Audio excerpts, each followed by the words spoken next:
Hello folks, tonight we're going to do something really fun. Tonight we're going to make pomegranate chocolate bites. We've got the holiday season coming up, and this is something that I always make for the holiday season because pomegranates are in season then in our area. And pomegranates are a wonderful, happy, beneficial fruit. It lowers your blood pressure. It fights bacterial infections. It improves your heart health. It reduces arthritis and joint pain, and it improves memory, and you can go on and on and on. This is a very beneficial fruit, and it tastes yummy. So, what I found on Pinterest was a recipe for mixing the seed from a pomegranate in with melted chocolate. Now, we know the benefits of chocolate, of cacao, of cocoa. You want to get your chocolate as unprocessed as possible. You want to get it as bitter as possible. And I am a really big fan of this dark chili chocolate right here. I get this at Aldi's, and I do get this in bulk.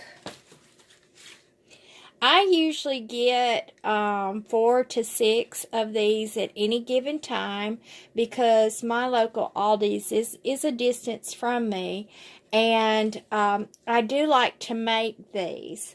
Now, you would really do better with the 90% dark or 80% dark cocoa. There's several different varieties, but remember, the more bitter something is, the more health benefits it has. So one of the tricks that you have to know first of all is how to get the seeds out. Now, when I was learning, oh my goodness, it was just a mess. And then I looked on YouTube and came across a wonderful video. What am I doing with this crappy knife? Not that crappy knife. Okay, this knife will do nicely. So you don't cut down that way. You cut across the center this way. And you just chop it. You just push down. Okay. And what you do, and I've gotten really good at this, but I usually do wonk myself in the hand a couple of times. But you take a big old spoon like this. This is my favorite spoon in the whole wide world in my kitchen. I use this thing for everything. You start beating it. And you beat it real hard. And the seed just start coming out all by themselves. And then you just turn it. And you keep beating it. And you can start squeezing on it and kind of working it out. The seeds out. And just as a caution, you're going to want to wear clothing that you do not care if you get red splatters on it, because you get red splatters everywhere. Now, you see where you have your fruit now. You've gotten most of the seed out of this half. And so then you just start pulling it open. You just start peeling the rest of the seed out. And I'm pretty good about not eating these. When I know that I'm going to be fixing them with the chocolate mixed in, I know it's worth waiting on. So I'm really pretty good about not indulging too soon. There's a reward at the end. And if you get the little pulpy bit, the little skin parts and stuff out, you can pull those out later. But we're trying to concentrate on getting all the seed out first.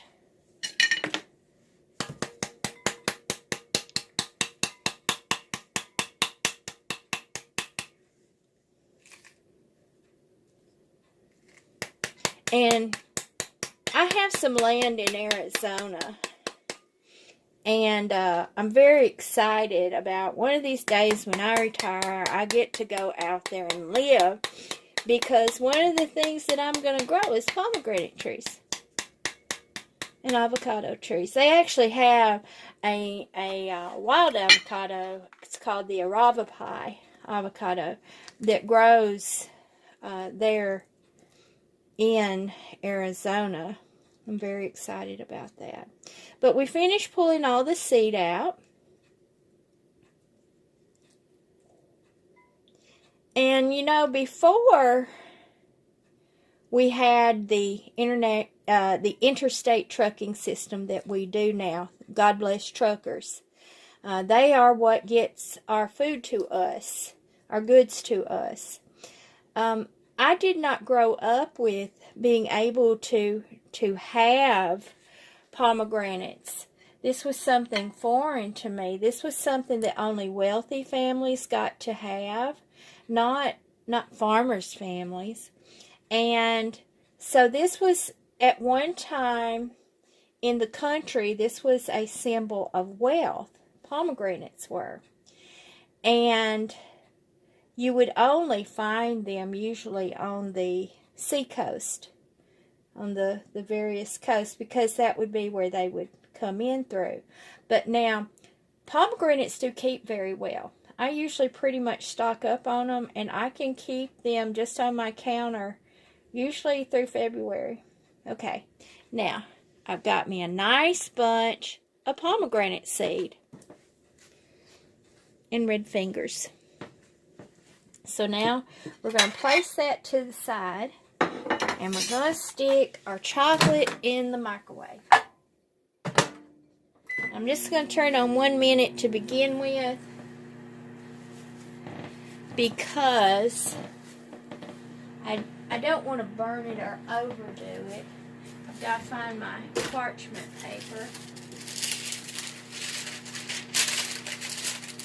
I also have another surprise for you at the end of this that we're going to also be working on. It's going to be so cool and groovy. It'll be one of the next videos. I'm working on the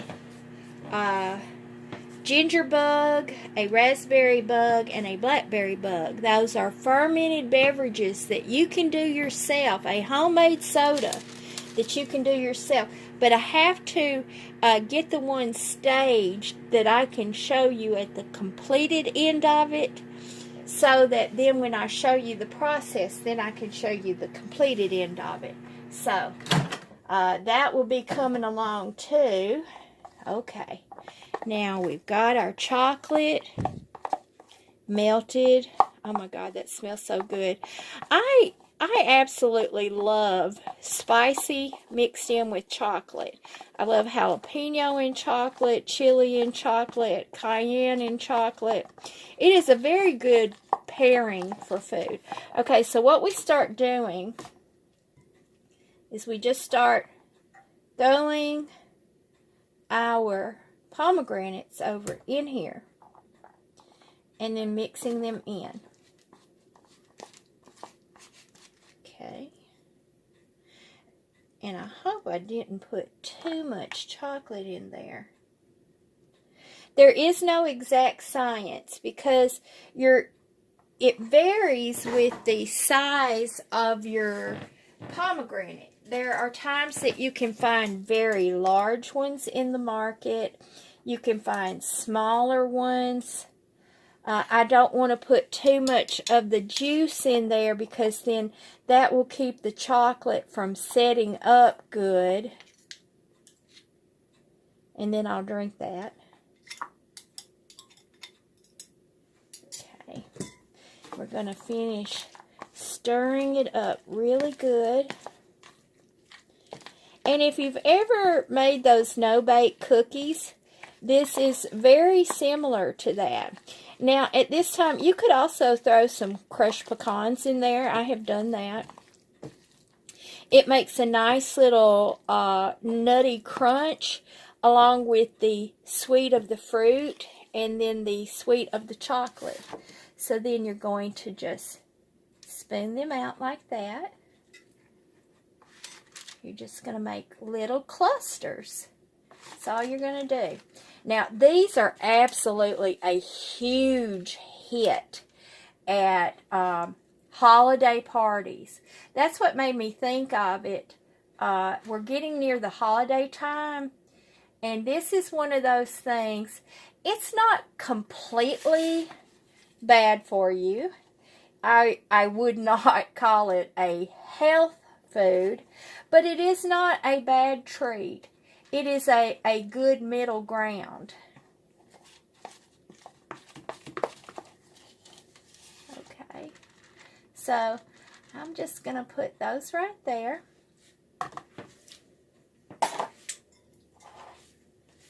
Set these to the side. Now, I'm going to scooch out my jars right here. You see I have the raspberry. The basic ingredient is 2 cups of filtered water. You cannot have chlorinated water for this, so not tap water. 2 to 3 tablespoons of raw sugar, not processed sugar. And then about a cup of the fruit of your choice, or several what they call fingers of ginger, if you're doing the ginger. So I have done, let me turn this. I have done blackberry, ginger, and raspberry. So what this will do is it will start fermenting and we'll get bubbles on it. But these are my ones that will be staged so that when I come back in about 3 to 4 days and show you the process, then I can bring it out and show you the finished product. So, we've made our pomegranate chocolate clusters, pomegranate chili chocolate clusters, and I've shown you our fermented beverages to start with. So, get ready for the holidays because I'm going to work on some good holiday treats for us.